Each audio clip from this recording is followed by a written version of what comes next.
Hi there, this is Brian Riley, one of the Liftoff guys, here with 10 ways that Lync can help you improve your communications at the office. If you haven't heard of Lync before, I think you're really going to like it.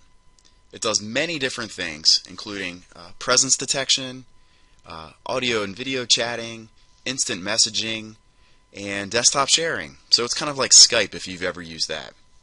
The first thing I want to show you here is this Lync dashboard. Notice here I've got a little wagon wheel gear icon. I can choose some different settings here. If I drop that down, go to Tools, and then Options, I want to show you a couple things here. First is, if I go to Personal, here I can automatically start Lync when I log into Windows. That's the default setting, and that's the setting that I would recommend for the organization, so that Lync automatically starts when you log into your computer in the morning. You can also see that the default settings here are good ones. The presence detection is going to be based on calendar information, meaning that if I've got an Outlook calendar appointment happening, my presence indicator automatically turns red. If I'm available, it's green. The other thing I want to show you here is the My Picture option here. This is a way where employees or staff members can add their pictures into Lync, giving the Lync dashboard a really rich interface. You know, putting a face with a name in a big organization can help with company culture. So if you edit or remove a picture here, you can browse and find a picture that you have stored on your computer and add it there. Notice here on my dashboard I've got a couple different areas. Here's the status update area here. If you care to put something in terms of a message or a status update for others to see what you're working on, you can do that. You can see that my presence detection here is red, meaning that I'm in a meeting according to my Outlook calendar. I've got different areas here. These are my contacts that I have created. I've got some favorites here, and I've got some other contacts. These are both internal and external contacts with organizations that I have a trusted relationship with. So that's a pretty neat feature of Lync as well. We've got an area here where we can look at archived conversations. So I can't tell you how many times that I've accidentally closed an instant message chat window and lost the information that was there. But I didn't actually lose it. I've got an archive here of everything that I've done in Lync. And over here we've got a snapshot of our calendar items that we've got going on today, again in Outlook. Okay, so next let's talk about this presence here. If I go back to my contacts, you can notice that I've got a series of colors here. I've got red for Colin and for Ron. I've got yellow for Eric, no color for Michael, and then I've got a green down here for Andrew. So again, red indicates that I'm in a meeting or my contacts are in a meeting. Maybe they're not available for a chat. Maybe they are. Yellow indicates that the person or the contact is actually logged into their computer, but just away right now. So perhaps they're at lunch or something. So you know you're probably not going to get a quick response to a message to them. And then you can see Andrew just went from green to yellow. So he was available, but after a few minutes, I think it's about 10 minutes by default, that color indicator will turn yellow. So I really like the presence detection, because if you've got a critical question that you need answered right away, you want to know that someone's at their desk and is contactable, so they can give you the answer that you need right away. You also, I just want to show you this real quick. Your presence you can actually manually set as well. So even though it's by default working off of your Outlook calendar, you can do different things here. You can make yourself busy if you're available, or you can actually hang the Do Not Disturb sign on your presence, meaning that, you know what, you're not actually in a meeting, but you don't want to be bothered with any sort of an IM chat. You're working on something important and you don't want to be bothered. So, and you've got some other indicators here that you can put on your presence. Okay. So we talked about external relationships here and trusted relationships. Let me show you how to do that. And this can only be done from your IT department. So if you're logged into your Office 365 console, you come here to Admin, you go down to Lync, and then click on Organization on the left side. And finally, external communications at the top. Here, your external access is turned off by default, but you can turn it on except for blocked domains, or you can actually turn it off except for allowed domains if that's what you'd like. The way that you whitelist or blacklist domains is right here in this section with the plus sign. Okay.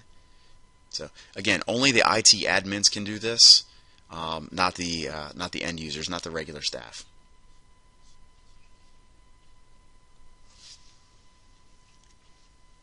One of the most popular features with Lync is the ability to do instant message chats with internal and external people. So the way to do that is you just pick one of your contacts here, you double click them. That will expose a chat window. Hello there, Colin. And that's simple. You just double click their name and you start chatting with them. You can see that this is real time, so you can see that Colin was typing a message there.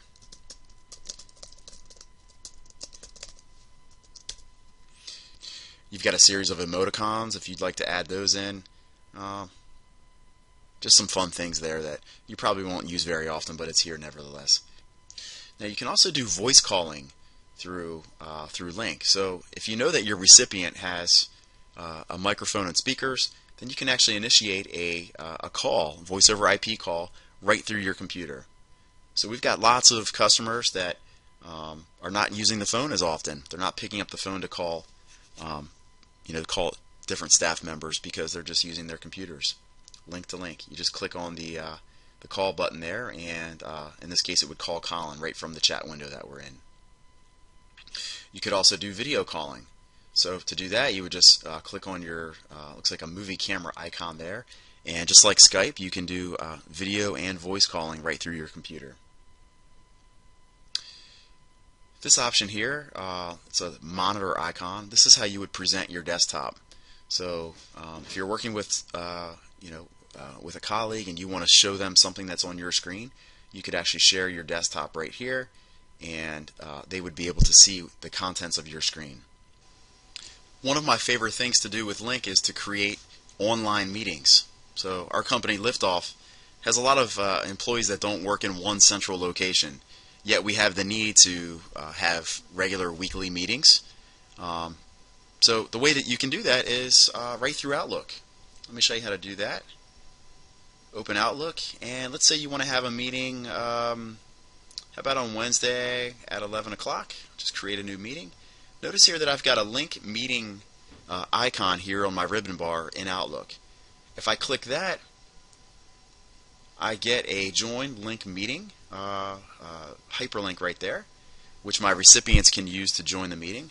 I've got a little customization going here, but you can see the logo is a little bit too big, so I'll go ahead and get rid of that. But if I want to, I can type in more information about the meeting, perhaps an agenda. We'll give it a subject, and then of course you can invite people that you need to come to your meeting. So let's say Colin's going to come, and how about Ron? And there it is. So then I can just hit send like I would for any other meeting. They can accept or decline, and when it's time for the meeting, what everyone does is just click the Join Online Meeting. You'll see here we'll be taking into a separate online sort of chat room where we can talk using voice over IP. So a little warning here: if you don't have a microphone and speakers, or if you suspect your recipients don't join the audio. You won't be able to use it anyway, so you'll have to use a separate call-in line. But you can use the obviously you can use desktop sharing. You can show your meeting attendees things on your computer. If everybody has a mic and speakers, use Lync with the full audio and video experience. So now when people start joining your meeting, you would be able to see them join in right here. Now, this looks exactly like that chat window that we saw earlier when we were chatting with Colin. So, you can do your chatting here. The thing that you'll probably be doing most times with your meetings is showing content. So if I hover over my monitor icon, again, I can share my desktop, I can share a program, a PowerPoint, I can even do whiteboarding and polling here. So let's say we want to do a whiteboard here. Here now we can start getting into some brainstorming sessions perhaps. Um, People can write things with a text icon. You can add pictures if you want. So it's a way for, if you're having a large meeting here, you want a place where people can brainstorm. You could actually use this. There's a laser pointer here that you can use if you want to. Again, you can add in text. You can pretty much do anything that you could do on like a chalkboard or a blackboard, something like that. Okay. So another cool feature of online meetings is the ability to do polling. So if you're delivering a presentation and you want to ask a question of your audience, you could actually create a poll here, a survey, put your question in with choices, and you can poll your audience right in the middle of an online meeting. So something I didn't mention is that you can have an online meeting with up to 250 people at a time. So we have a lot of clients that are using this for lunch and learn sessions. Different types of online meetings where polling or whiteboarding could be used pretty effectively to break up sort of the monotony of a typical presentation. One powerful feature of Lync online meetings is the ability to actually record the audio and video from your meeting. The way to do that is to, right in the middle of your meeting, remember we've got our whiteboard here, click the dot dot dot in the bottom right, and then you can start recording. So that's a powerful way to archive any sort of presentation or marketing event or lunch and learn or any sort of meeting that you conduct with Lync that you want to that you want to save and share with people who weren't able to attend the meeting. One thing we didn't really talk about earlier was how you can find people that aren't already in a group, and also how to create your own groups here. So let's say I want to find somebody that I don't see listed under my favorites or in any of the other groups that I've created. I just type in their name or their email address, and you should be able to find them. And you can right-click their names and add them to different groups if you want to. It's pretty easy and intuitive. Now, if you need to make a new group, a couple ways to do that. Here's one. You can click on Add a Contact here and create a new group and give your new group a name. We'll call this how about the marketing department here. These groups will not be created automatically by your IT group. Each staff member that has Lync will create their own groups there. So I've got my favorites here. These are the people that I speak with all the time. And then I've got a lot of people here under my other contacts that I occasionally chat with. So it's up to you to create your own groups. But once you do, it's really easy to communicate with them. You can also use Lync on your mobile device. So notice here, I'm in the Office 365 console. Just wanted to show you some of the options I have for my iPad. All of these Office 365 apps are available from the Apple App Store, including Lync here.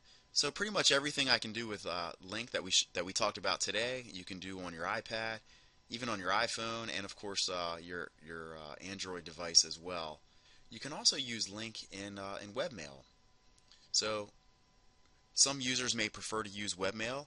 We also have a lot of clients that are using a kiosk license, so they're webmail only people. They don't use Outlook at all. So here's a message from Colin here. I know that he's one of my Lync contacts. So you can see I've got the presence detection coming through for Colin right here on the right side. If I double click Colin's name here, notice that I get a couple options here. I can send an email here. I can schedule a meeting with him. But I also have an instant message icon right in webmail.